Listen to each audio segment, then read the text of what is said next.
Right, I want to get to this story, everyone, because this really pissed me off the other day. Hi, everyone. So, George Herbert Walker Bush died last week. It's very sad. He was 94 years old. Obviously, death comes to us all. Now, I'm not one for believing the saying, you should not talk ill of the dead. I don't believe that. My question to that is always why? Why shouldn't we talk ill of the dead? I mean, I understand, pissing all over the memory of a dead, to save the family or the family's anguish from any remarks you might make. I totally understand that. That's fine. But why not, if somebody was a horrible person, then why not say it when they've died, when you remember them? However, the media in America and in this country as well, for the most part, I'm talking specifically the broadcast media here and cable media in the UK, in the US, and over here, fawned all over him. Absolutely fawned all over him. They didn't have a bad word to say about the man. Now, I remember George Herbert Walker Bush. I remember him as the man that lied to get us into the first Gulf War. I remember that. And I don't think of him too highly as a president, strangely enough, because my memory lasts more than 5 minutes. Whereas people in the media, well, their memory seems to change. But there was a guy on Twitter called Joshua Clark Davis, who just wrote a little story about one of the horrible things that George Bush did. And if you don't know this story, strap yourself in, because you're going to be quite angry at what I'm about to tell you. I'm just going to read this and then, give my thoughts in between. So this is Joshua Clark Davis on Twitter. President George Bush wanted to show America what crack cocaine looked like at his first Oval Office address on September the 5th, 1989. He wanted to show you could even buy crack in front of the White House. That's how bad the crisis had gotten. That's how Bush announced his war on drugs. This is one of the legacies from George Bush's time in the White House, his war on drugs. But there wasn't much crack sold near the White House. Really? You do surprise me. As a US Park police officer explained, quote, "We don't consider that a problem area. There's too much activity going on there for drug dealers. Easy solution. Invite somebody to sell crack outside the White House." The DEA caught wind of Bush's plan and they set about arranging a deal for Lafayette Square across from the White House. DEA agents plan to lure someone there to sell them a small amount of crack. Later, a White House official claimed no one requested the DEA make the purchase. On August the 31st, DEA Special Agent Sam Gay was approached by his boss and asked if he could make a crack purchase from just across from 1600 Pennsylvania Avenue. The DEA's first choice ended up not showing up, so agents went to work on a second choice. So they set a trap for the first guy and he didn't turn up. But the second choice was Keith Jackson, an African-American resident of Anacostia, a 19-year-old high school senior who agents had been in contact with for months. This sounds like a high school senior who's like a low-level, end-level drug dealer. Jackson plus Bush lived in the same city, but they lived worlds apart. D.C. was deeply segregated, 2/3 black, but a city where most whites cloistered in the northwest corner. The halls of power on the federal government were shut off to most black DC residents too. "Where the fuck is the White House?" Jackson asked in a secretly recorded call with an undercover DEA agent. That's how segregated DC was. He didn't know where the White House was. The agent had to explain the location to Jackson, who eventually replied, "Oh, you mean where Reagan lives?" So this guy, he's a bit of a dumbass. Let's face it. He's not educated. He's a low-level drug dealer. Agents lured Jackson to Lafayette Square where they made a small purchase from him but didn't arrest him on September the 1st. So you can see what's happened here. Bush has come out and made a speech saying that I could buy crack from the front of the White House, and the DEA have gone out setting it up to push his narrative. On September the 5th, President Bush held up a bag of crack on national TV. I remember him doing it. This is crack cocaine seized a few days ago in a park across the street from the White House. It could easily have been heroin or PCP. Angel dust, as that is called. Without getting too deep into the details, Bush's central point was this: we need more jails, more prisons, more courts, and more prosecutors. And obviously more private prisons, so we can all profit from them. DEA agents had decided not to immediately arrest Jackson, not sure why, but it seems they thought the story of a White House drug bust would make the news and undercut the drama of the president's address.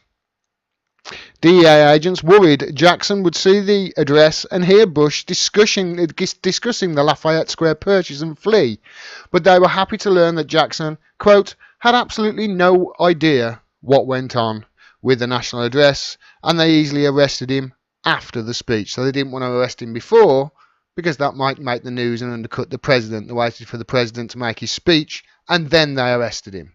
Many applauded Bush's story of the arrest, but Kevin Zeese, a defense attorney specializing in drug cases, didn't. He said, quote, it's disgusting. The situation is not bad enough that they have to create a false situation. It's the government creating a hoax so they can rev up the war effort. Kevin Zeese, if you're aware of that name, I've talked about the guy. I've talked about the guy in his interview he did with Eleanor Goldfield on Act Out. He was the one who came back from Venezuela and explained, the Venezuelan voting system is one of the best in the world, far from it being rigged. It's actually unriggable. So Kevin Zeese is a clever guy. Proper activist. Keith Jackson was charged and then tried 2 times in his senior year. Charged 2 times? So they arrested him, charged him twice. Once in December 1989 and then in January 90, trying to get a conviction for this thing that they set up themselves to make Bush look good. Both times it ended in a hung jury. Both times. Prosecutors tried him a 3rd time and finally got the conviction. So they had to try him 3 times.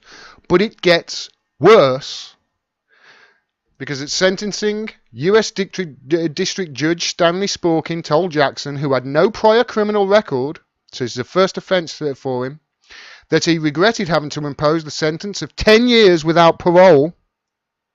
At the same time, Sporkin urged Jackson, 19, to ask Bush for a commutation. So the judge obviously could see what had gone on here. It's plain as day. Sporkin, quote, he used you in the sense of making a big drug speech, said Sporkin, former CIA general counsel appointed to court by President Reagan in 1986, quote, but he's a decent man, a man of great compassion. Maybe you can find a way to reduce at least some of that sentence. Sporkin apparently thought 10 years was too harsh for a little bit of crack cocaine on a first offence, which is set up to make the president look good on TV, but regretted, I've got to follow the law. Congress had recently passed a new mandatory minimum law as part of the anti-drug abuse of 1988. Thank you, Ronald Reagan. Bush never commuted the sentence of this young man. Never commuted it. According to one historian, Jackson served almost 8 years for the sale in 4 different prisons until being released in 1998. This is a major part of Bush's legacy. It's what the war on drugs did to just one person, but it shows the human costs of that war in miniature detail. A high schooler was lured to the White House to sell crack and spent over 7 years in prison so that President George Herbert Walker Bush could make a point on TV. And like I say, it gets worse because at the bottom there, Joshua Clark Davis has written this. Also a clarification. Despite 2 hung juries on the White House sale, prosecutors finally got convictions on 2 unrelated pre-September 1989 charges. Only after Bush's address, plus the first mistrial did the feds feel it necessary to charge him on prior acts. Seems they wanted to prove a point. And that, ladies and gentlemen, is one of the real legacies of George Herbert Walker Bush. And this is a similar story for presidents, US presidents going back however long you want, both Republican and Democratic. Bill Clinton continued that war. Bill Clinton made money then from exploding the prison system as a result of what Bush did, following on from what Reagan did before him. Obviously, his son carried on when he had his 8 years in office in the 2000s, and then Obama just carried on now, and it's made its way for Trump. But here's the thing, and here's why I'm not the only one who's made this connection. Here's why we make a big deal out of it in independent media when the mainstream media go overboard in their praise of, let's face it, liars and war criminals, and like George Herbert Walker Bush. Like I say, I don't mind speaking ill of the dead. They can't hear you. They're recently dead. But I'm not somebody who's going to trample on somebody's memory just for the sake of it. They've got families. Their families could be hurt. But when the media go overboard in their praise of people like Bush, who lied, who's a war criminal, who destroyed lives like that lad Jackson, what the media are doing by whitewashing is they're painting over all the bad things he did. They are normalising that behaviour. It's normal now. Presidents can basically do what they want. They can put black kids in jail just to make a point on TV. They can kill 500,000 Iraqis and then go on Dance on Ellen. It's normalising war criminals. And it's making the future be a place where these sort of acts are much easier to not just happen again, but get worse. This is why the Fourth Estate is so important. We have to hold power. We have to hold power accountable. It's the media's job. But they're not doing it.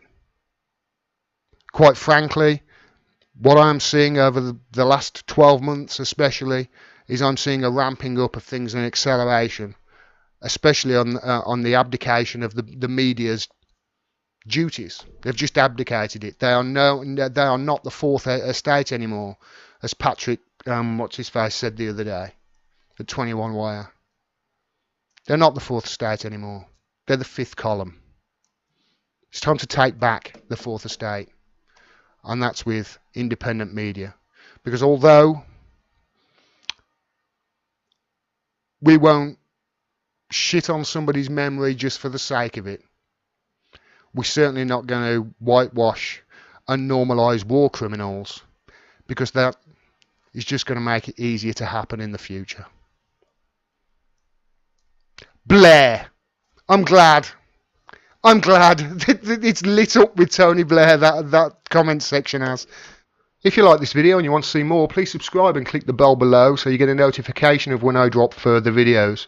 Independent voices like mine, I'm sure you're aware by now, are being censored across all social media platforms, so please like and comment on the videos. That really does help the channel out, and share the videos wherever you can to grow the audience. If you can, please support me on Patreon. You can do it for as little as $1 a month. I cannot do this without your help. I rely on your donations. Thanks very much for your support. It really is appreciated. Until next time, peace and take care.